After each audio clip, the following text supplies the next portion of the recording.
Everyone, this is Rajesh Shariyar and welcome to my YouTube channel that is the Rankers Academy। आज के video में हम लोग class 12 chapter 2 part 7 को discuss करेंगे। आज का वीडियो काफ़ी ही इंटरेस्टिंग होने वाला because it has lot of natural application. मतलब इस वीडियो का नेचुरल एप्लीकेशन हमारे ज़िंदगी लाइफ में इतना है, हमारी आम ज़िंदगी में आप लोग आज का लेक्चर देख के बहुत सारे फेनोमेना को, बहुत सारे प्रोसेस जो हमारे आसपास हो रहे, जो हमारे लाइफ में हो रही है, उसको आप रिलेट कर सकते हैं। तो चलिए शुरू करते हैं। First of all let us see what are the contents of this lecture. तो इस लेक्चर में हम लोग सबसे पहले पढ़ेंगे numericals and depression in FP मतलब फ्रीजिंग पॉइंट। दूसरा ऑस्मोसिस क्या होता है, ऑस्मोटिक प्रेशर क्या होता है, types of solution on the basis of osmotic pressure मतलब isotonic solution, hypotonic solution and hypertonic solution. उसके बाद रिवर्स ऑस्मोसिस को ही हम लोग RO कहते हैं, जो कैंट RO होता है ना, that is same reverse osmosis, और वो किस तरीके से वाटर प्यूरिफाई करता है वो देखेंगे। तो सबसे पहले आते हैं हम लोग formula for depression and freezing point. तो पिछले लेक्चर में मैंने डिप्रेशन एंड फ्रीजिंग पॉइंट भी बता दिया था, उसका डेरिवेशन शायद ग्राफ भी बता दिया था। फॉर्मूला एक बार फिर से डिराइव करते हैं। तो हम लोगों ने क्या मान के चला था कि जो डेल्टा TF है, डिप्रेशन इन फ्रीजिंग पॉइंट है, वो डायरेक्टली प्रोपोर्शनल किसका है, मोलालिटी का है। किसका है, मोलालिटी। और मोलालिटी का फॉर्मूला क्या होता है जी, मोलालिटी का फॉर्मूला होता है number of moles of solute. तो पहले प्रोपोर्शनल को हटाओ तो KF लगेगा। डेल्टा TB में प्रोपोर्शनल को हटाते थे तो KB लगता था। अब मोलालिटी का फॉर्मूला, मोलालिटी का नंबर ऑफ मोल्स कैसे होता है, number of moles of solute. तो मोल्स कैसे निकालते हैं, गिवन मास बटा मोलर मास, है ना, सॉल्यूट है इसलिए 2 ले रहे हैं, ठीक है। उसके बाद नीचे क्या होता है, mass of solvent in KG, mass of solvent in KG, solvent को 1 बोलते हैं और मास मतलब वेट, और केजी में तो इसलिए बटा 1000 जो है वो ऊपर आ जाता था, ये इस तरीके से। तो ये आपका किसका फॉर्मूला हो गया, डेल्टा TF का। आपको डिटेल में जाना है तो पिछला लेक्चर वीडियो देखिए। पिछला लेक्चर वीडियो में मैंने डेल्टा TB के लिए बता रखा, बस सेम तरीके से मैंने यहाँ पर भी किया है, कोई अंतर नहीं है। बस यहाँ B है और यहाँ भी यहाँ जो डेल्टा TB की जगह डेल्टा TF है, यहाँ पर KB की जगह KF है, बाकी कोई अंतर नहीं है। W2 क्या है, given weight of the solute, W1 क्या है, given weight of the solvent, M2 क्या है, मोलिकुलर वेट, जो मोलिकुलर वेट होता है, मोलर मास होता है वो सॉल्यूट का, ठीक है। तो ये था हमारा फॉर्मूला। अब क्वेश्चन में क्या दिया हुआ है, क्वेश्चन में दिया हुआ है calculate the mass of ascorbic acid. Ascorbic acid का मास निकालना है, जो विटामिन C भी कहते हैं एस्कॉर्बिक एसिड को, और फॉर्मूला दे रखा है to be dissolve in 75 gram of acetic acid to lower its melting point by इतना। अगर उसका मेल्टिंग पॉइंट को इतना के द्वारा कम किया जाए, लोअर किया जाए। KF दिया हुआ है और ये डेल्टा TF दिया हुआ है। डेल्टा TF कितना दिया हुआ है, 1.5 डिग्री सेल्सियस। KF कितना दिया हुआ है, 3.9 किलो kg पर मोल, केल्विन kg पर मोल, है ना, ठीक है, कोई दिक्कत नहीं हमको KF से। डेल्टा TF से भी कोई मतलब नहीं है। और क्या होता था, एक 1000 होता था, 1000 तो पता रहता था, एक W2 होता था, एक W1 होता था और एक M2 होता था। तो W2 मतलब वेट ऑफ सोल्यूट कितना लगेगा, तो वेट ऑफ सोल्यूट पता नहीं है, क्यों, क्योंकि बोल रहा ही है मास निकालो, calculate the mass of ascorbic acid. तो एस्कॉर्बिक एसिड को हम लोग डिजोल्व कर रहे हैं किसमें, एसिटिक एसिड में। तो एसिटिक एसिड क्या हो गया आपका, M1 W1 हो गया और उसका M1 हो गया। तो dissolve in 75 gram of acetic acid, मतलब W1 दे रखा है कितना, 75। और एक चीज़ आता था M2 मतलब मोलिकुलर वेट ऑफ 2, किसको घुला रहे हैं, एस्कॉर्बिक एसिड। और एस्कॉर्बिक एसिड का आपको फॉर्मूला दे रखा है, फॉर्मूला सर क्या दे रखा है, C6H8O6।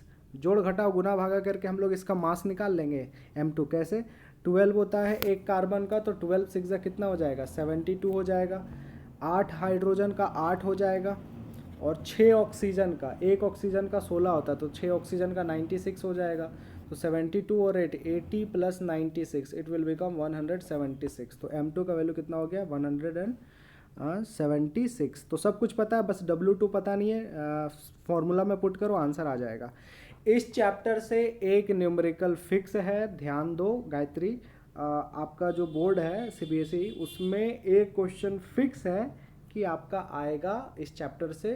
तो इस चैप्टर से आपको याद क्या रखना है, अगर आपने गिवन लिख दिया, पहले ही बता दो रहा, गिवन में ये पूरा लिख दिया, उसके बाद आपने फिर फॉर्मूला सही लिख दिया, उसके बाद वैल्यू पुट सही कर दिया, भले आपका फाइनल आंसर आए या ना आए, you are going to get उसका 90% मार्क्स मिल ही जाएगा। 3 नंबर का है तो टीचर 2.5 नंबर 2 नंबर आराम से हंस के दे देगा, क्योंकि यहाँ आपको वो जोड़ घटाव चेक नहीं करना चाहता। यहाँ पर वो टीचर या जो एग्जामिनर है वो ये चेक करने ये चेक करने की कोशिश कर रहा है कि उसको पता है कि नहीं कि क्या निकालना है, फॉर्मूलाज पता है कि नहीं, है ना। एडिशन मल्टीप्लिकेशन तो कैलकुलेटर का काम है, तो अपन का कैलकुलेशन चेक नहीं होता ज़्यादा, अपन का स्टेप चेक होता है और हमें क्या नॉलेज है कि नहीं इस चीज़ के बारे में, फॉर्मूला के बारे में, कंसेप्ट के बारे में, ठीक है। तो ये हो गया डिप्रेशन एंड फ्रीजिंग पॉइंट। अब आते हैं हम लोग आपका नेक्स्ट टॉपिक जो है वो ऑस्मोसिस। ऑस्मोसिस होता है क्या है? आप लोग हल्का फल्का ऑस्मोसिस क्लास 9 या क्लास 10 में पढ़े होंगे डिफ्यूजन के साथ, लेकिन ये वाला जो ऑस्मोसिस है ये प्योरली बहुत ही वही है, सेम चीज़ है, लेकिन ये पूरी डिटेल्ड में है। तो सबसे पहले ऑस्मोसिस जानने से पहले आपको सेमी परमिएबल मेम्ब्रेन जानना पड़ेगा। सर सेमी परमिएबल मेम्ब्रेन क्या होता है? Those membrane which allows only selective material to pass through it is known as semi permeable membrane। membrane मतलब झिल्ली, है ना। Those membrane, कोई भी वैसा मेम्ब्रेन जो कि कुछ ही चीज़ों को पास होने देता है उसको हम लोग सेमी परमिएबल मेम्ब्रेन कहते हैं। जैसे एग्जांपल ले लो, हमारा स्किन जो है, हमारा जो त्वचा है, चमड़ा जो है, तो देखते हो गर्मी के दिन में या जब भी गर्मी होती है शरीर में, बॉडी में, तो स्वेट मतलब पसीना अपने आप बाहर आ जाता है, लेकिन क्या ब्लड खून बाहर आता है स्वेट गर्मी में? कभी भी अपने आप नहीं आता। क्यों? क्योंकि जो हमारा स्किन है वो सेमी परमिएबल मेम्ब्रेन है। सेमी का मतलब होता है आधा, परमिएबल का मतलब होता है परमिशन, मतलब कुछ लोगों को परमिशन देता है आने जाने का, पास होने का, और कुछ लोगों को परमिशन नहीं देता है। तो skin is our semi permeable membrane. क्यों? क्योंकि वो वाटर का मतलब जो रेस्पिरेशन हम लोग करते हैं या जो हम लोग अपन स्वेटिंग करते हैं, पसीना जो बाहर निकलता है, तो पसीना तो बाहर निकल जाता है लेकिन ब्लडिंग बाहर नहीं निकलता। ब्लड तभी होता है जब वो मेम्ब्रेन कट जाए या उसमें कोई जख्म आ जाए, वंड आ जाए, तभी ऐसा हो सकता है, ठीक है। तो उसको सेमी परमिएबल मेम्ब्रेन कहते हैं। सेमी परमिएबल मेम्ब्रेन का सर एग्जाम्पल कुछ होता है तो बता दीजिए। Yes sir, what is the example of semi permeable membrane in daily life? तो आवर स्किन, हमारा त्वचा। तो हमारा त्वचा है तो ठीक उसी प्रकार से कोई भी एनिमल का त्वचा, तो एनिमल फैट, प्लांट का भी फैट। सर प्लांट का फैट हम लोग पढ़े ना, क्योंकि प्लांट का जो सेल वॉल होता है, हम लोग का स्किन होता है, ठीक है, स्किन जिसको प्लाज्मा मेम्ब्रेन कहते हैं। प्लांट का जो स्किन होता है उसको हम लोग सेल वॉल कहते हैं, और सेल वॉल क्या चीज़ से बना होता है? सेलुलोज। तो ये सारे वैसे एग्जाम्पल है सेमी परमिएबल मेम्ब्रेन का जो नेचुरल है। सर कोई आर्टिफिशियल एग्जाम्पल है इसका? Sir any artificial example? Yes, thermocol. आप लोग थर्मोकोल देखे होंगे। थर्मोकोल में ये ऐसा स्ट्रक्चर रहता है, बहुत सारे छोटे छोटे होल्स होते हैं उसमें, तो उससे क्या रहेगा कि छोटा छोटा चीज़ पास हो जाएगा, लेकिन जो बड़ा साइज़ का है वो चीज़ पास नहीं होगा। तो कुछ चीज़ पास हो पाएगा, कुछ चीज़ पास नहीं हो पाएगा। आपको ये भी देखा होगा, आप जब इस लेक्चर को देख रहे होगे तो आपने अपने हाथ का या कहीं का भी स्किन देखो, उसमें आपको गौर से देखोगे तो छोटा छोटा आपको होल्स दिखाएगा, ठीक है। उसी से स्किन में से पसीना निकलता है ना, स्वेटिंग होता है, लेकिन उससे कभी ब्लड नहीं निकलता। जब तक वो सेल डैमेज नहीं होगा, फट नहीं जाएगा, तब तक उससे ब्लड नहीं निकलेगा। मतलब our skin is also a semi permeable membrane. It allows water to pass through it या sweat to pass through it, but it does not allow blood to pass through it, ठीक है। तो it is an example of semi permeable membrane. Cellophane किसको बोलते हैं? Thermocol को कहते हैं, ठीक है। चलिए सर, आपको तो ये तो आपने समझा दिया कि सेमी परमेबल मेम्ब्रेन क्या होता है। अब ऑस्मोसिस क्या होता है ये भी बता दो। ऑस्मोसिस का होता है spontaneous movement of solvent molecules through semi permeable membrane from solvent side to solution side. Sir क्या बता रहे हो? किताबी डेफिनेशन है तो हवा भेजे में नहीं घुस रहा। समझाता हूँ, देखो। ऑस्मोसिस द स्पॉन्टेनियस का मतलब होता है अपने आप, आपको कुछ करने की ज़रूरत नहीं है। जो चीज़ अपने आप हो जाए उसको कुछ करने की ज़रूरत नहीं है, उसी को हम लोग स्पॉन्टेनियस प्रोसेस कहते हैं। द स्पॉन्टेनियस मूवमेंट, किसका मूवमेंट? सॉल्वेंट का। सॉल्वेंट किसको बोलते हैं? सर जो ज़्यादा मात्रा में होता है। कहाँ से वो पास करेगा? सर सेमी परमिएबल मेम्ब्रेन से। किधर से किधर साइड पे? सर सॉल्वेंट साइड से सॉल्यूशन साइड पे, या डाइल्यूटेड साइड से कंसनट्रेटेड सॉल्यूशन पे। उसको हम लोग बोलेंगे ऑस्मोसिस। सर अभी भी हल्का हल्का समझ में आया। देखो पहले तो तुम यहाँ तक पढ़ो। द स्पॉन्टेनियस मूवमेंट मतलब वैसा मूवमेंट जो अपने आप होता है। क्या चीज़ मूवमेंट में क्या पास कर रहा? तो ध्यान रखना, सॉल्यूट नहीं, सॉल्वेंट पास कर रहा। तो the spontaneous movement of solvent molecules. पहले तो याद रखो कि क्या पास कर रहा है? सॉल्वेंट पास कर रहा है। क्या पास कर रहा है? सॉल्वेंट, है ना। जैसे मान लो कि ये एक चलो पहले मैं इसका पिक्चर ही दिखा देता हूँ, ये देखो ऑस्मोसिस, यहाँ से तुमको ज़्यादा समझ में आएगा।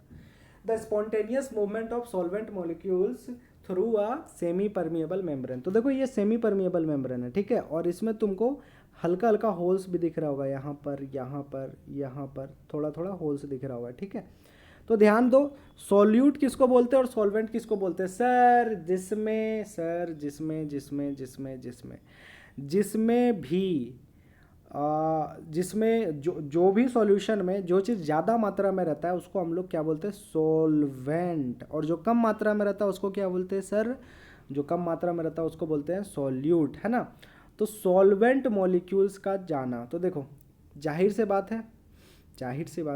बात है कि अगर हम यहाँ वाला सॉल्यूशन देखें, ठीक है, और ये वाला सॉल्यूशन देखें, ठीक है, तो सर ये वाला जब दो आप एग्जाम्पल बता रहे तो इसमें हमको ये बताओ कि सर इसमें कौन कंसंट्रेटेड सॉल्यूशन है, कौन डाइल्यूट सॉल्यूशन है। अभी तुमको नहीं समझ में आएगा, चलो पहले मैं दो केस बताता हूँ। मैं समझ गया तुम लोगों को नहीं समझ में आएगा, क्या नहीं समझ में आएगा वो भी तो मैं सारा चीज़ समझा देता हूँ ईजी वे में। अब अपने तरीके से अपना पिक्चर बनाते हैं, अपना हाथ जगन्नाथ है ना। The spontaneous movement of solvent molecules through semi permeable membrane. देख मैं क्या कर रहा हूँ, मैंने दो बीकर क्या ले लिया, मैंने ले लिया दो बीकर, चलो मैंने ले लिया दो बीकर, एक बीकर ये ले लिया और एक बीकर ये ले लिया, ठीक है सर आपने ले लिया, कोई दिक्कत नहीं है। आपने बीकर ले लिया और यहाँ से मैंने थोड़ा सा इसको इरेज कर दिया, मिटा दिया, क्योंकि हम इन दोनों को जोड़ेंगे, क्या करेंगे? जोड़ेंगे, ठीक है। तो थोड़ा सा मिटा दिया, अब इन दोनों को मैंने जोड़ दिया, चलो सर जोड़ दीजिए, कोई दिक्कत नहीं है। इस तरीके से आपने जोड़ दिया, ठीक है। बीच में मैंने एक सेमी परमिएबल मेम्ब्रेन डाल दिया, SPM सेमी परमिएबल मेम्ब्रेन। कुछ ही चीज़ पास करने देगा, कुछ चीज़ पास करने नहीं देगा। यहाँ पर जो है वो सिर्फ और सिर्फ सॉल्वेंट है। क्या है? सॉल्वेंट सर, सॉल्वेंट है, सिर्फ और सिर्फ सॉल्वेंट है, ठीक है। यहाँ पर सिर्फ और सिर्फ सॉल्वेंट है और यहाँ पर सॉल्वेंट भी है, सॉल्वेंट तो है ही, और सॉल्यूट भी है, मतलब ये सॉल्यूशन है, इसमें दोनों चीज़ है, ठीक है। वाह सर, यहाँ तो समझ में आ रहा। अब ध्यान दो, डेफिनेशन के अनुसार ऑस्मोसिस किसको बोलते हैं? The movement of solvent molecules. किसका? स्पॉन्टेनियस, मतलब अपने आप। तो देखो सॉल्वेंट यहाँ है ना, सॉल्वेंट मॉलिक्यूल्स का मूवमेंट है ना, का क्या चीज़ से पास करेगा? ये दरवाजा, इस दरवाजे को क्या बोलते हैं? Semi permeable membrane. तो the movement of solvent molecules from semi permeable membrane, ठीक है, किधर से किधर डायरेक्शन में जाएगा sir? From solvent side to solution side. ये सॉल्यूशन साइड है ना, तो ध्यान देना इसमें तीन बातें हैं। क्या मूव करता है सर? सॉल्वेंट मूव करता है। अब बात आता है किससे पास करता है सर? सेमी परमिएबल मेम्ब्रेन से पास करता है। डायरेक्शन किधर होता है? From solvent side to solution side, मतलब जिधर सॉल्वेंट है और जिधर सॉल्यूशन है, तो सॉल्वेंट साइड से सॉल्यूट साइड, है ना, सॉल्यूशन साइड, वही इसका डायरेक्शन होता है। इसी प्रोसेस को अपन ऑस्मोसिस कहते हैं। वाह सर, आपने फाइनली हमको समझा ही दिया। इसलिए जो जो मैंने रेड कर रखा है वही तीन चीज़ें। किसका मूवमेंट सर? सॉल्वेंट का मूवमेंट। क्या चीज़ से सर? दरवाजा का नाम क्या है? Semi permeable membrane. सर कहाँ से कहाँ? From solvent side to solution side, ठीक है। यहाँ तो समझा दिया सर, और वाला नहीं समझाया। From dilute to concentrated. Dilute किसको बोलता है? पतला। और कंसनट्रेटेड, अरे जो हम लोग दूध वाला होता है, अगर दूध में पानी खूब मिला करके फेंट करके दे दे तो वो डाइल्यूट सॉल्यूशन हो गया, लेकिन अगर सही गाढ़ा दूध दे तो उसको हम लोग कंसनट्रेटेड बोलते हैं, गाढ़ा सॉल्यूशन, ठीक है। तो अगर ये तो चलो एग्जाम्पल मैंने बताया कि यहाँ पर सिर्फ और सिर्फ क्या था? सॉल्वेंट था, और यहाँ पर सॉल्वेंट भी था और बीच में सॉल्यूट मतलब सॉल्यूशन था, ये तो हो गया। अगर सर दोनों सॉल्यूशन है तो इधर रहेगा कम गाढ़ा, इधर रहेगा ज़्यादा गाढ़ा। कम गाढ़ा किसको बोलते हैं? डाइल्यूट को। और ज़्यादा गाढ़ा किसको बोलते हैं सर? कंसनट्रेटेड को। बचपन में पढ़े थे सर, क्लास 10 में, याद नहीं है, भूल गया क्योंकि मैं धुर आदमी हूँ, है ना। चलो कोई नहीं, तो पिक्चर बनाते हैं ये वाला समझाने के लिए। और from diluted solution to concentrated. Diluted solution का मतलब क्या होता है समझा रहा हूँ।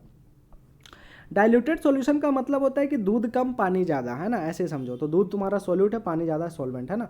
तो ये तुम्हारा रेड वाला ज़्यादा रहेगा, लेकिन अभी जो ब्लू ब्लू करके बॉल बनाएंगे वो कम रहेगा। चलो इसमें 4 ही दिखा देते हैं और इसमें दिखा देते हैं 7-8, मतलब ये कंसनट्रेटेड है, इसका गाढ़ापन ज़्यादा है। ठीक है, फिर से वही काम करेंगे, दोनों के बीच में जो जुदाई है उसको कम करेंगे। कैसे कम करेंगे? दोनों के बीच में पार्टीशन, इन दोनों को जोड़ेंगे एक लाइन से, और एक लाइन से जोड़ने के बाद दोनों के बीच में क्या डाल देंगे अपन? Semi permeable membrane.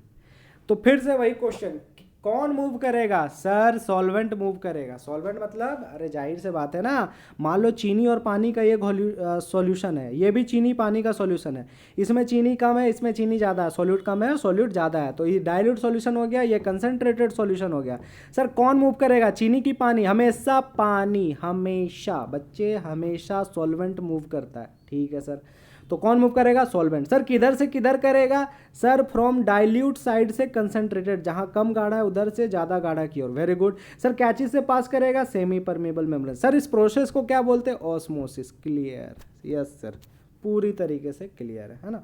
The spontaneous movement of solvent molecules किसके द्वारा? सेमी परमेबल मेम्ब्रेन के द्वारा। कहाँ से कहाँ? सॉल्वेंट साइड से सॉल्यूशन साइड, या डाइल्यूट से कंसंट्रेटेड की तरफ, उसी को ऑस्मोसिस कहते हैं। क्लास 10 में डेफिनेशन क्या पढ़ा था जी? क्लास 10 में डेफिनेशन पढ़ा दिया था, रटा रटा है सर, रट लिए थे, समझे नहीं थे क्या था, बस यही पढ़े थे कि the movement of solvent particle from higher pressure to lower pressure. Sir 10 में पढ़ाएगा from higher pressure to lower pressure, अभी आप बोल रहे हैं from solvent side to solution side. माजरा क्या है? यहाँ पर प्रेशर क्यों नहीं यूज हुआ क्लास 12 का डेफिनेशन में? अरे बच्चे कोई नहीं, देखो समझाता हूँ, बच्चा समझो। बचुआ यहाँ पर क्या था? यहाँ पर सिर्फ और सिर्फ पहला केस लेते हैं, सॉल्वेंट था, और यहाँ पर क्या था? यहाँ पर सॉल्वेंट के साथ साथ सॉल्यूट भी था। ठीक है बचवा, रोल्स लॉ क्या पढ़ाया? रोल्स लॉ यही पढ़ाया है कि कोई भी जो चीज़ प्योर होता है, प्योर मतलब उसमें कुछ चीज़ का मिलावट नहीं है, या प्योर सॉल्वेंट, उसका वेपर प्रेशर क्या होता है? सर हाई होता है। अच्छा, और जब भी कोई चीज़ ऐड कर देते तो उसका वेपर प्रेशर क्या होता है? लो हो जाता है। अच्छा, इसी को तो relative lowering of vapour pressure कहते थे। तो ये चीज़ प्योर है ना, पूरा सॉल्वेंट है, तो इसका वेपर प्रेशर क्या होगा? हाई, इसीलिए इसको बोलते हैं हाई प्रेशर। सर इसमें कुछ चीज़ मिला हुआ था, इसका वेपर प्रेशर क्या हो जाएगा? Low. Sir relative lowering of vapour pressure. अच्छा, इसी को बोलते हैं कि सॉल्वेंट का मॉलिक्यूल्स पास करना from high pressure to low pressure through semi permeable membrane. अच्छा सर, अब समझ में आया क्लास 10 का डेफिनेशन।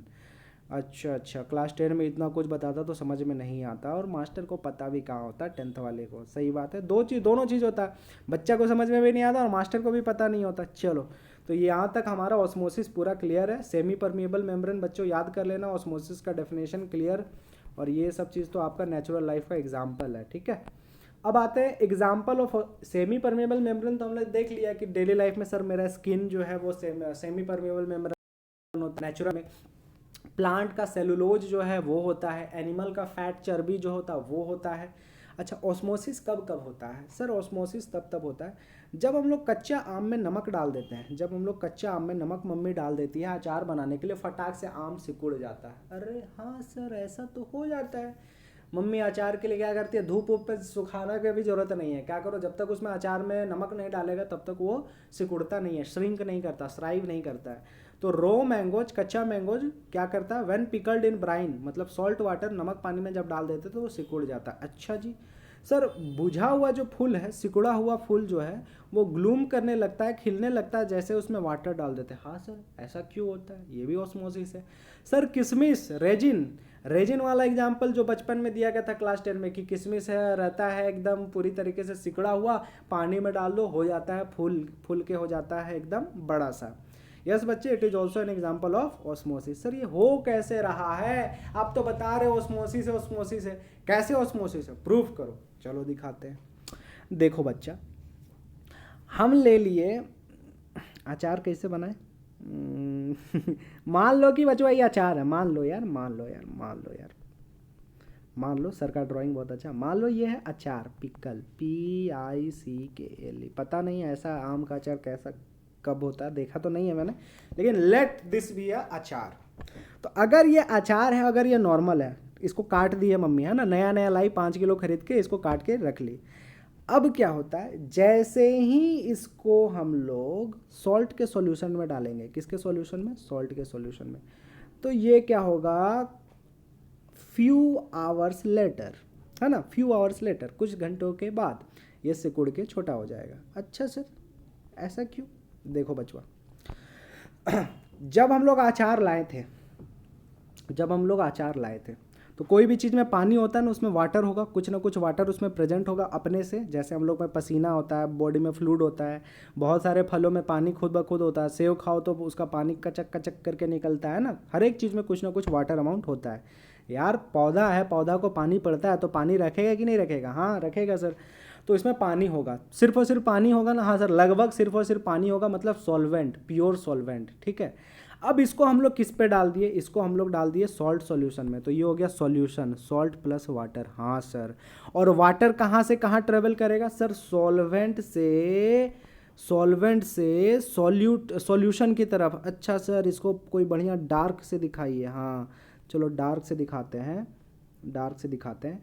ये अचार के अंदर कुछ ना कुछ पानी होगा। हाँ सर, पानी तो होगा, अचार के अंदर पानी होगा। ये जो पानी है वो सॉल्वेंट का काम करेगा। हाँ सर, सॉल्वेंट का काम करेगा। ये जो अचार का पानी है वो पास करेगा कहाँ से कहाँ सर? ये पास करेगा from solvent to solution side, और सेमी परमिएबल मेम्ब्रेन भी होना चाहिए सर। सेमी परमिएबल मेम्ब्रेन क्या? अरे पगला, इसका छिलका है कि नहीं? आम का जो अचार होता है उसमें तो छिलका भी तो रहता है ना उसके साथ साथ लगा हुआ, वो पिघल जाता, बात की बात है, बाद में रखते रखते। तो वो सेमी परमेबल मेम्ब्रेन की काम किया, और पानी जो था उसके अंदर, अचार के अंदर, वो वाटर का काम किया। और ये जो है वो सॉल्वेंट प्लस सॉल्यूशन का काम किया, नमक पानी। तो वाटर कहाँ से कहाँ जाएगा? From solvent side to solution side, मतलब नमक पानी में और वाटर चला जाएगा, मतलब ये वाटर छोड़ देगा, पानी छोड़ देगा, और इसका साइज हो जाएगा छोटा। अच्छा सर, अब समझ में आया। अच्छा अच्छा अच्छा अच्छा अच्छा। और ये जो इमोजी है, अच्छा ऐसा क्यों हो रहा है, ऐसा क्यों हो रहा है? तो ये इमोजी का मैंने आंसर पहले ही दे दिया, वेपर प्रेशर।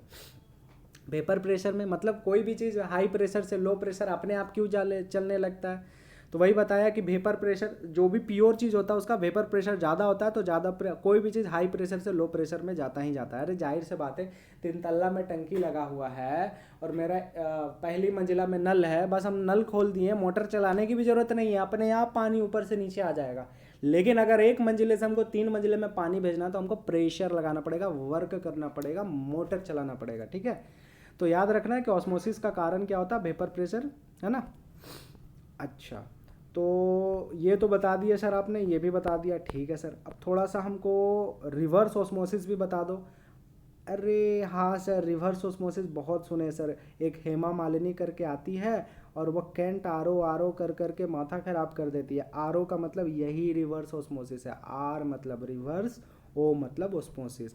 आपके घर को रखे शुद्ध, मतलब आपके घर को शुद्ध पानी प्रोवाइड करता है। अच्छा सर, मतलब reverse osmosis is a trick which is used for water purification. हाँ बच्चे, reverse osmosis is a process by which we purify the water. Sir होता क्या है ये तो समझाओ। अच्छा अच्छा अच्छा, तो पहले हम लोग देख लेते हैं images of osmosis and semi permeable membrane. अच्छा देखो सर, जब भी हम लोग, मेरी मम्मी या कोई भी जो हमारे घर की महिलाएं होती हैं, वो बहुत ज़्यादा अगर पानी वाला काम कर लेती है, जैसे कपड़ा ज़्यादा धो लेती है, पोछा ओछा ज़्यादा लगा लेती है, या ज़्यादा देर तक पानी में हाथ रख देती है, तो ऐसा हो जाता है, उनका हाथ फूल जाता है। हाँ सर, मेरा भी हो जाता है। जब जब मेरे को अभी लॉकडाउन में खुद से वॉशिंग मशीन में धोना पड़ जा रहा था, तो मेरा भी हाथ में थोड़ा थोड़ा हो जा रहा था। अच्छा जी, सर आप भी काम करते हैं? हाँ सर, सभी लोग काम करते हैं। तो ये ऐसा क्यों होता है ये बताओ, ये डेली हम लोग देखें, देखो ऐसा होता है क्यों बाबू? सबसे पहले होना चाहिए पानी, सॉल्वेंट, हाँ सर। और दूसरा चीज़ होना चाहिए एक सेमी परमेबल मेम्ब्रेन, ठीक है सर। और तीसरा चीज़ होना चाहिए इन्वायरमेंट। तो देखो हमारे बॉडी में क्या है, हमारे बॉडी में वाटर है कि नहीं? हाँ sir, 70% of our body is water. Permeable membrane तो मिल ही गया, ये चमड़ा स्किन क्या है? सेमी परमेबल मेम्ब्रेन है। वाह सर, 2 चीज़ तो हो गया। तीसरा चीज़, अरे अगर हम लोग डिटर्जेंट में डाल दिए, क्या डाल दिए? डिटर्जेंट में, है ना। अच्छा, हाथ डिटर्जेंट में डाल दिए या पोछा वाला कुछ में भी डाल दिए, तो उसमें तो प्योर वाटर है नहीं, इम्प्योर वाटर है। हमारे अंदर लगभग प्योर वाटर है, तो होगा क्या? यहाँ ऑस्मोसिस होगा। क्या होगा? ऑस्मोसिस। अच्छा सर, कैसे होगा ऑस्मोसिस? तो देखो होगा क्या, हमारा जो उंगली का पानी है वो सॉल्वेंट की काम करेगा, और जिस जिस भी चीज़ में हमारा हाथ डुबोया हुआ है, मान लो डिटर्जेंट का सॉल्यूशन में डुबोया हुआ, वो सॉल्यूशन का काम करेगा, क्योंकि इसमें पानी भी है प्लस डिटर्जेंट भी है, सॉल्यूट है ना। तो वाटर कहाँ से कहाँ जाएगा? फ्रॉम सॉल्वेंट टू सॉल्यूशन, मतलब सॉल्वेंट मतलब हमारे शरीर के अंदर से जाएगा कहाँ की ओर? From from from from from, बताओ बताओ बताओ सर, डिटर्जेंट की ओर। अच्छा, पानी चला जाएगा उधर, मतलब हमारा वाटर लॉस होगा, वाटर लॉस होगा तो सिकुड़ जाएगा हाथ इस तरीके से। अच्छा सर, अब समझ में आया, चलो। अच्छा अच्छा अच्छा, और सर कोई एग्जांपल बता दो सर। अरे यार, ये जो स्पॉन्ज होता है ना, स्पॉन्ज, स्पंज जो होता है विम बार का या स्क्रोल बार का जो होता है, विम का होता है ना बर्तन धोने वाला, इसमें पानी जैसे डालो ये फूल जाता है। हाँ सर, वाटर ये कर लेता है सेम प्रोसेस से। सर अंगूर वाला एग्जाम्पल भी वही है। अंगूर जो रहता है ये, इसको सुखा दो तो ये किशमिश हो जाता है ऑस्मोसिस के कारण। अच्छा, ऐसा कैसे सर? वाटर वही सॉल्वेंट साइड, इसमें वाटर है, और जिस भी इन्वायरमेंट में रखते हैं जैसे धूप में, तो वहाँ वाटर नहीं है, वहाँ पर मान लो दूसरा चीज़ है, तो वाटर क्या करेगा? लूज़ होगा, ट्रेवल करेगा कहाँ से? इसके अंदर ज़्यादा पानी है तो सॉल्वेंट साइड से किधर की ओर? किधर की ओर? सॉल्यूट साइड की ओर, है ना। तो वाटर लॉस हो गया, इसलिए इसका ऐसे हो जाता है। इसमें फिर से पानी डाल दो, वाटर अब्जॉर्ब कर लेगा। अच्छा सर, मम्मी लोग बोलती है ना कि जो केंचुआ होता है ना, केंचुआ, अर्थवर्म, उस पे क्या करो? अगर नमक डाल दो ना, नमक, है ना, तो सर वो मर जाता है सर। हाँ सही बोलते हैं। क्यों मरता है? उसके पीछे भी ऑस्मोसिस है। अच्छा सर, स्लग बोलते हैं उसको, है ना, जो बड़ा बड़ा जोंक टाइप में होता है। सर इसके पीछे क्या साइंस है? देखो बच्चा, ये इतना फूला हुआ है, मतलब इसके अंदर वाटर प्रेजेंट है। हाँ सर, वाटर तो प्रेजेंट है। नमक डाले? हाँ सर। सेमी परमेबल मेम्ब्रेन इसका चमड़ा का काम कर दिया? हाँ सर। वाटर क्या होगा? रिलीज होगा, जितना पूरा शरीर में बचा हुआ पानी है सब फट फुट के निकल जाएगा और मर जाएगा। अच्छा सर, ऐसा बात है।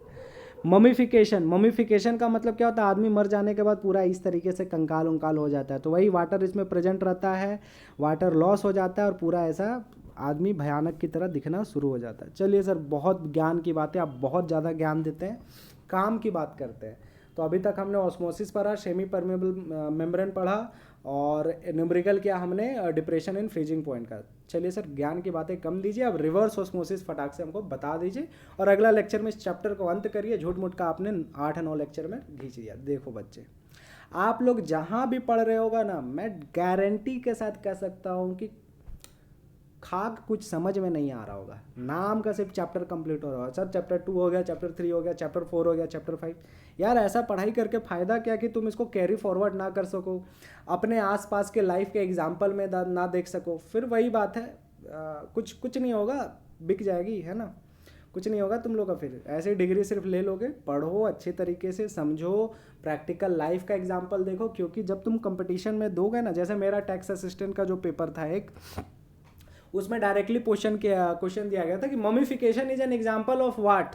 चलो किसी ने सुना भी नहीं होगा ममीफिकेशन क्या होता है, मैंने मम्मी बन जाना, मरने के बाद जो लास्ट ममीफिकेशन हो जाती है ना, वो बन जाना। तो मेरे को पता था ऑस्मोसिस है ना, पढ़ रखा था मैंने क्लास 12th में। चलो ठीक है। Reverse osmosis, sir reverse osmosis क्या होता है? That process which is opposite of osmosis. Sir इसमें क्या नया चीज़ है? रिवर्स ऑस्मोसिस है, गेयर का उल्टा रिवर्स गेयर, तो क्या बोलेंगे? That process which is reverse of gear is known as reverse gear. नहीं बच्चे, आगे भी है डेफिनेशन।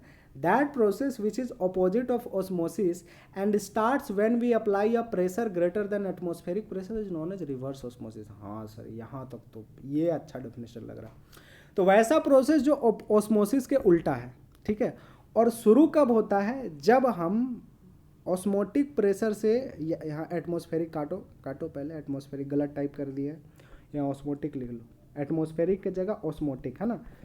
तो वैसा प्रोसेस जो कि, सॉरी, वैसा प्रोसेस जो कि ऑस्मोसिस के उल्टा है, और वो तब शुरू होता है जब हम लोग ऑस्मोटिक प्रेशर से ज़्यादा दबाव लगा देते हैं। सर नहीं समझ में आया, नहीं समझ में आया। अरे हम मालूम है तुम लोगों को क्या समझ में आया, क्या नहीं समझ में आया। चलो देखो, इसमें तुम लोगों को शुरू में नहीं समझ में आएगा। चलो अपना ही एग्जाम्पल बताते हैं ना। वाइट पेज खोजो पहले, वाइट पेज मिल गया, वाइट पेज। चलो तो चीसा चीसी शुरू करते हैं, ठीक है। ये हो गया एक, और ये हो गया एक। अरे यार सही से बन जा। ये हो गया एक बीकर, ये हो गया एक बीकर, ठीक है। दोनों में थोड़ा थोड़ा मिटा देते थे क्योंकि हमको दोनों को जोड़ना रहता था। हाँ सर, जोड़ना तो रहता था, जोड़ना तो रहता था, जोड़ना तो रहता था। तो सर जोड़ना रहता था तो इसको जोड़ दीजिए सर। ये लो जोड़ दिया, बीच में सेमी परमेबल मेम्ब्रेन बना दीजिए, बना दिए सर। यहाँ पर लिख दीजिए सॉल्वेंट, लिख दिया सर। यहाँ पर लिख दीजिए सॉल्यूशन, लिख दिया सर। सॉल्वेंट में सिर्फ और सिर्फ डॉट डॉट डॉट डॉट पानी पानी पानी पानी रहेगा। इसमें सर पानी पानी के साथ साथ गोल गोल भी रहेगा, सॉल्यूट भी रहेगा। हाँ सर ठीक है। पानी किधर से किधर ट्रैवल करेगा सर? पानी सॉल्वेंट से सॉल्यूशन की तरफ ट्रैवल करेगा। अच्छा सर ठीक है। और करते रहेगा। पास किससे करेगा? सेमी परमेबल मेम्ब्रेन से करेगा। ठीक है सर, सॉल्वेंट मॉलिक्यूल पास करेगा सेमी परमेबल मेम्ब्रेन से और from solvent to solution side. ये तो क्लियर हो गया, ये होता है ऑस्मोसिस में। बाबू ऐसा चलता रहता है, ऐसा चलता रहता है, ठीक है। ऐसा तब तक चलता रहता है जब तक हम लोग कुछ नहीं करते, स्पॉन्टेनियसली छोड़ देते हैं, है ना। जाहिर से बात है, नल का पानी 3 तल्ला से 1 तल्ला तक जा रहा है जब हम लोग कुछ नहीं करेंगे, लेकिन 1 तल्ला से 3 तल्ला ले जाने के लिए हमको बाहर से प्रेशर लगाना पड़ेगा, वर्क करना पड़ेगा। अच्छा सर, अब देखो कोई भी चीज़ कहाँ से कहाँ ट्रेवल कर रहा था सर? इधर से इधर। अब मान लो कि इधर से अपन पिस्टन लेकर के प्रेशर लगाना शुरू कर रहे हैं, खूब प्रेशर लगा रहे, खूब प्रेशर लगा रहे। कितना प्रेशर लगा रहे? अगर हमारा प्रेशर ऑस्मोटिक प्रेशर से ज़्यादा है, अगर हम ऑस्मोटिक प्रेशर से ज़्यादा प्रेशर लगाएंगे इधर, तो क्या होने लगेगा समझो ना। इधर से हम प्रेशर लगाने लगे तो अब मॉलिक्यूल्स इधर से इधर चलने लगेगा, मतलब ऑस्मोसिस का उल्टा। इसी प्रोसेस को ऑस्मोसिस, रिवर्स ऑस्मोसिस कहते हैं। अच्छा सर, इतना सिंपल। हाँ देखो बाबू, रिवर्स ऑस्मोसिस ऑस्मोसिस का उल्टा होता है, और ये तब होता है जब हम लोग जो प्रेशर लगा रहे हैं वो ऑस्मोटिक प्रेशर से ज़्यादा हो जाता है। फिर से सर एक नया वर्ड बोल दिया, ऑस्मोटिक प्रेशर। ऑस्मोटिक प्रेशर क्या होता है? अरे बच्चे, वो प्रेशर जिसमें ऑस्मोसिस खत्म हो जाए, रुक जाए, उसको हम लोग ऑस्मोटिक प्रेशर बोलते हैं। अच्छा, मतलब ये अपने आप इधर से इधर ट्रेवल कर रहा था, इधर से हम प्रेशर लगा दिए कि अब ना इधर से इधर ट्रेवल करेगा ना इधर से इधर ट्रेवल करता, तो उसको ऑस्मोटिक प्रेशर बोल देंगे। तो ऑस्मोसिस को रोकने वाला जो प्रेशर होता है उसको ऑस्मोटिक प्रेशर बोलते हैं, लेकिन उससे भी अगर ज़्यादा प्रेशर लगा देंगे तो अब जो है मॉलिक्यूल्स उल्टा डायरेक्शन में घूमना शुरू कर देगा, दैट इज रिवर्स ऑस्मोसिस। चलिए सर, बहुत अच्छा सर, समझ में आ गया। बड़ा खतरनाक आज पढ़ा रहे आप, खूब एनर्जेटिक लग रहे हैं। हाँ एनर्जेटिक है, उसके पीछे कुछ कारण है। कारण कुछ इस तरीके से कि आज सैलरी खूब हाइक हुआ है, ठीक है। चलो कुछ हमें भी शेयर भेज दीजिएगा। भेज देंगे। देखो, reverse osmosis, the opposite of osmosis, वो प्रोसेस जो कि ऑस्मोसिस का उल्टा होता है, और तभी होता है जब अपन प्रेशर अप्लाई करेंगे किससे ज़्यादा? एटमॉस्फेरिक नहीं बे, ऑस्मोटिक लिख लेना, ऑस्मोटिक प्रेशर से, उसको रिवर्स ऑस्मोसिस कहते हैं। Sir example, purification of water, RO, Hema Malini, फटाक से जहाँ रिवर्स ऑस्मोसिस आया, आरओ आया, केंट आरओ, देश का सबसे शुद्ध पानी, प्यूरिफिकेशन ऑफ वाटर याद हो। Desalination of water, desalination of water का मतलब, डीसैलिनेशन ऑफ वाटर का मतलब अगर मान लो समुद्र का पानी है, बहुत सारे दुनिया में ऐसे देश हैं जहाँ का पानी जो है बहुत खारा है, पीने लायक ज़्यादा नहीं होता है, तो वहाँ पर आरओ का प्रोसेस यूज़ किया जाता है और सॉल्ट को हटाया जाता है। ठीक है सर। अच्छा सर, थोड़ा सा बताइए कैसे होता है, आरओ काम कैसे करता है? हमारे घर में आरओ लगा हुआ तो है, लेकिन पता ही नहीं चला आज तक कि काम कैसे करता है। अच्छा चलो दिखाते हैं तुम लोग को, आ जाओ जी, आ जाओ। हाँ ये रहा रिवर्स ऑस्मोसिस, ठीक है, ये वाला बाबू। नॉर्मली क्या होता है? नॉर्मली जो है ऑस्मोसिस में ये होता है कि कोई भी मॉलिक्यूल्स, ये देखो, ये तुम्हारा वाटर है, प्योर सॉल्वेंट है, ये तुम्हारा सॉल्यूशन है, मतलब सॉल्वेंट और प्लस डॉट डॉट डॉट मतलब सॉल्यूट भी है, ठीक है। और हमेशा वाटर फ्लो करता है from solvent to solution side. Sir red colour से बताइए ना, रेड कलर है हाईएस्ट वेवलेंथ और सबसे बढ़िया दिखता है। क्लास 10 में नहीं पढ़ेगा? अरे पढ़े बच्चा, देखो ये लो। हाँ, तो वाटर कहाँ से कहाँ मूव कर रहा? From solvent side to solution side, ये ऑस्मोसिस हुआ। रिवर्स ऑस्मोसिस में उल्टा होगा। सर उल्टा कैसे हो रहा? चलिए ये बताइए बाबू, हो क्या रहा था?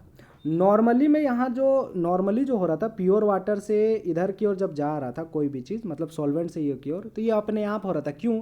क्योंकि प्योर का वेपर प्रेशर ज़्यादा होता है। रॉल्ड्स लॉ रे, हाँ सर रॉल्ड्स लॉ में बोला है कि vapour pressure of pure solvent is more. जैसे ही कोई चीज़ इम्प्योरिटी जोड़ देते हैं या सॉल्यूट ऐड कर देते हैं तो उसका वेपर प्रेशर कम हो जाता है। हाँ सर, उसी को तो relative lowering of vapour pressure करते हैं। सर बस समझ गया, ये तो समझ गया। यहाँ पर क्या हो रहा? तो बाबू प्रेशर यहाँ से लग रहा था, मतलब क्यों? क्योंकि वेपर प्रेशर, ये अपने आप का वेपर प्रेशर बन रहा था। अब अगर हम कुछ ऐसा कर दे कि यहाँ से प्रेशर इससे ज़्यादा, वेपर प्रेशर जो इसका नॉर्मली अपने आप लग रहा था भगवान की कृपा से, उससे ज़्यादा प्रेशर हम लगा दें, मतलब ऑस्मोटिक प्रेशर से भी ज़्यादा, ठीक है। तो देखो यहाँ अब क्या कर दिया, अप्लाई कर दिया खूब सारा प्रेशर। तो जो चीज़ इधर से इधर जा रहा था और इधर प्रेशर लगा देंगे तो वो चीज़ इधर से इधर जाने लगेगा। अच्छा सर, यही रिवर्स ऑस्मोसिस है बस। तो देखो बाबू, हम लोग कैसे बता रहे थे कि वाटर का प्यूरिफिकेशन कैसे करता है। देखो बाबू, जो तुम लोग का आरओ का रहता है ना, क्या रहता है सर, क्या रहता है सर, अरे जो तुम लोग का आरओ का टैंक रहता है, इतना बड़ा सा टैंक देता है, उसमें पानी रहता है। हाँ सर, पानी तो रहता है। तो उसमें पहले से ही प्योर वाटर रहता है। हाँ सर, पहले से ही प्योर वाटर छन छन के प्योर हुआ रहता है। और उसको नल से जोड़ के रखते हैं, तो नल से पानी आता है इम्प्योर वाला। तो इधर वाला इम्प्योर वाला पार्ट हो गया और इधर वाला प्योर वाला पार्ट हो गया, जो कि छन छन मतलब फिल्टर हो करके प्योर है। अच्छा सर, ये तो बात सही है। मतलब एक सॉल्वेंट का काम कर रहा है। हाँ सर, हाँ सर, हाँ सर। एक सॉल्यूशन का काम कर रहा है। हाँ सर, हाँ सर, हाँ सर। उसमें जाहिर से बात है बुलबुला छोड़ता है, उसको हम लोग को क्या चीज़ से करना पड़ता है, बिजली से जोड़ना पड़ता है, मतलब एक्सटर्नल प्रेशर लग रहा है। अच्छा, तो यहाँ से प्रेशर लगा रहे, तो यहाँ से प्रेशर लगा रहे तो होता क्या है, सॉल्यूशन में दोनों चीज़ है, सॉल्वेंट भी है और सॉल्यूट भी है, मतलब पानी भी है प्लस गंदगी भी है, गंदगी सॉल्यूट। तो क्या मूव करता है सर, हमेशा सॉल्वेंट मूव करता है बस। तो सिर्फ पानी मूव करेगा, गंदगी यहीं रहेगा, सिर्फ पानी मूव करेगा। क्यों, गंदगी को तो सेमी परमिएबल मेम्ब्रेन सोख लेगा। तो सिर्फ यहाँ पहले से प्योर वाटर था और यहाँ का जो प्योर वाटर है वो इधर चला जाएगा और गंदगी ये जो डॉट डॉट डॉट था यहीं रह जाएगा। वाह सर, समझ में आ गया। अच्छा, नमक पानी को भी ऐसे ही कर सकते हैं। यहाँ प्योर वाटर एक तरफ रखते हैं और यहाँ पर नमक पानी रखते हैं। अप्लाई प्रेशर करते हैं ऑस्मोटिक प्रेशर से ज़्यादा, तो जाहिर सी बात है सिर्फ सॉल्वेंट मूव करता है। सॉल्वेंट कौन है, पानी और नमक। पानी और पानी नमक का घोल में सॉल्वेंट कौन है सर, पानी। पानी सिर्फ यहाँ से यहाँ मूव करेगा, मतलब यहाँ पूरा प्योर वाटर बन जाएगा और यहाँ खाली बच जाएगा डॉट डॉट डॉट वाला नमक। इसी को डिसैलिनेशन बोलते हैं सर।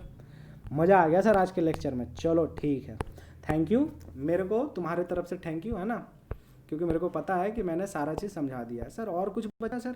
हाँ बच्चे, एक टॉपिक और बचा है, दो चीज़ बचा है सर। ऑस्मोटिक प्रेशर आप वर्ड यूज कर रहे थे, तो पहले तो रिवर्स ऑस्मोसिस आपने समझा दिया, एप्लीकेशन भी बता दिया कि purification of water, can't RO और desalination of water. Sir osmotic pressure बताइए बच्चा। वो प्रेशर जिसमें ऑस्मोसिस रुक जाता है। ऑस्मोसिस अपने आप होता है, हाँ सर, वेपर प्रेशर के कारण। वह वो प्रेशर जिसके दौरान, मतलब जिसके लगने से ऑस्मोसिस प्रोसेस रुक जाए, उसको बोलते हैं ऑस्मोटिक प्रेशर। सर डिनोट कैसे करते हैं, पाई से, पाई, ये पाई है ना। अच्छा, तो फ्रॉम एक्सपेरिमेंट से देखा गया था कि ऑस्मोटिक प्रेशर डायरेक्टली प्रोपोर्शनल होता है गाढ़ापन के, कंसंट्रेशन के, ठीक है। और ऑस्मोटिक प्रेशर डायरेक्टली प्रोपोर्शनल होता है तापमान के। दोनों इक्वेशन को कंबाइन करो, इक्वेशन 1 और 2, तो pi directly proportional to C T, proportional को हटाओ तो कांस्टेंट, तो यहाँ लगता है आर, तो pi is equal to C, R को बीच में ढकेल दो तो pi is equal to C R T. जहाँ पर सर पाई क्या है सर, पाई ऑस्मोटिक प्रेशर है, सी क्या है सर, कंसंट्रेशन है, आर क्या है, गैस कांस्टेंट है, और टी क्या है, टेम्परेचर है। वाह सर, क्या बात है। तो चलिए, तो pi is equal to C R T हो जाएगा, जहाँ पाई क्या है, ऑस्मोटिक प्रेशर है, सी कंसंट्रेशन है, माने मोलरिटी है, नंबर ऑफ मोल्स बटा वॉल्यूम, ठीक है। आर गैस कांस्टेंट जिसका वैल्यू 8.314 जूल पर मोल पर केल्विन होता है। टेम्परेचर केल्विन में लेना, सेल्सियस में दे भी दे तो 273 ऐड कर देना। चलो न्यूमेरिकल डेरिवेशन तो हो गया। Pi is directly proportional to C, pi directly proportional to T, combining equation 1 and 2, pi directly proportional to C T, proportional हटा दिया R, pi is equal to C R T, काम खत्म। अच्छा sir numerical बता दीजिए। बहुत अच्छे, कोई है ही नहीं। कैलकुलेट द पास्कल, पाई निकालना है। Prepared by dissolving 1 gram of polymer of mass, molar mass, एक, अरे यार, इकाई, दहाई, सैकड़ा, हजार, 10,000, लाख, 10 लाख। मोलर मास है 18,50,000। जब उसको 450 ml में डाले हैं, और ये ठीक है। Pi is equal to C R T होता है। आर तो पता रहता सर हमेशा 8.314। टेम्परेचर भी दे दिया सर 37 डिग्री सेल्सियस, 273 ऐड कर दो, ऐसा यूनिट में लेते हैं तो 273 310। सर आर टी तो पता चल गया, बस सी बता दो तो पाई निकल जाएगा। सी क्या होता है, सी होता है नंबर ऑफ मोल्स बटा वॉल्यूम। नंबर ऑफ मोल्स कैसे निकालते हैं, given mass by molar mass. Given mass कितना है 1, मोलर मास कितना दे रखा था 18,05,000, तो सी की जगह क्या लिखेंगे, गिवन मास। अरे सी मतलब क्या होता है, नंबर ऑफ मोल्स बटा वॉल्यूम होता है कि नहीं होता है। चलो हटाओ, अगला पेज में बता रहे हैं, यहाँ पेज भर गया। Pi is equal to C R T, समझा। आर पता रहता हमेशा, टेम्परेचर दे दिया था तो गुना कर दिए। हाँ सर, सी बस निकाल दो। सी का मतलब होता है कंसंट्रेशन यानी मोलारिटी, मतलब नंबर ऑफ मोल्स बटा वॉल्यूम। नंबर ऑफ मोल्स होता है given mass by molar mass. Given mass 1 है, मोलर मास दे रखा है 18,50,000 और नीचे क्या रहता है वॉल्यूम। वॉल्यूम किस में रहता है लीटर में, तो 450 और बटा 1000 ऊपर चल जाएगा। हाँ सर, आई होप जोड़ घटाव गुना भागा करने आता, दो लड्डू काट देना, कैलकुलेटर लेना, बस डाल देना, आंसर आ जाएगा। बहुत अच्छा सर, क्या बात है। Types of solution on the basis of osmotic pressure. Osmotic pressure के बेसिस पे 3 प्रकार का सॉल्यूशन होता है। एक होता है आइसोटोनिक, एक होता है हाइपोटोनिक और एक होता है हाइपरटोनिक। सर आइसो मतलब सेम, वर्ड लिख लेना अपने कॉपी में, आइसो का मतलब सेम, हाइपो मतलब कम, और हाइपर तो साउथ इंडियन पिक्चर भी है, हाइपर मतलब ज़्यादा, मोर। क्या ज़्यादा कम, टोन। टोन का मतलब प्रेशर। कौन सा प्रेशर सर, ऑस्मोटिक प्रेशर। अगर कोई भी दो सॉल्यूशन, मान लो एक ये सॉल्यूशन ले लिया और एक ये सॉल्यूशन ए और बी ले लिया, ठीक है, कोई भी दो सॉल्यूशन अगर दोनों का ऑस्मोटिक प्रेशर सेम है, मतलब π1 इज इक्वल टू π2 है, तो वो दोनों सॉल्यूशन को आइसोटोनिक बोलेंगे। क्या बात है सर।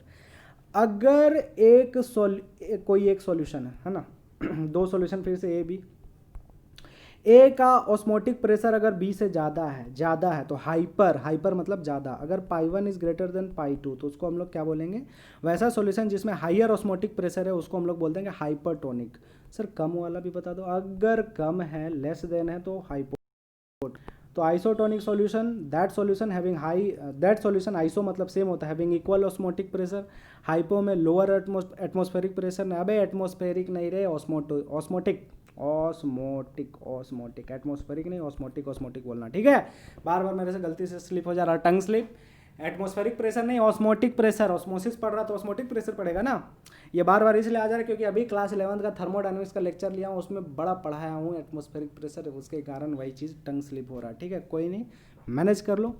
तो हाइपोटोनिक में क्या होगा, लोअर होगा, और हाइपर ज़्यादा, हाइयर। सर ठीक है, तो जाहिर से बात है osmotic pressure is directly proportional to concentration, माने थे ना, जिसका ऑस्मोटिक प्रेशर ज़्यादा उसका कंसंट्रेशन भी ज़्यादा, तो इसमें सेम है तो इक्वल कंसंट्रेशन।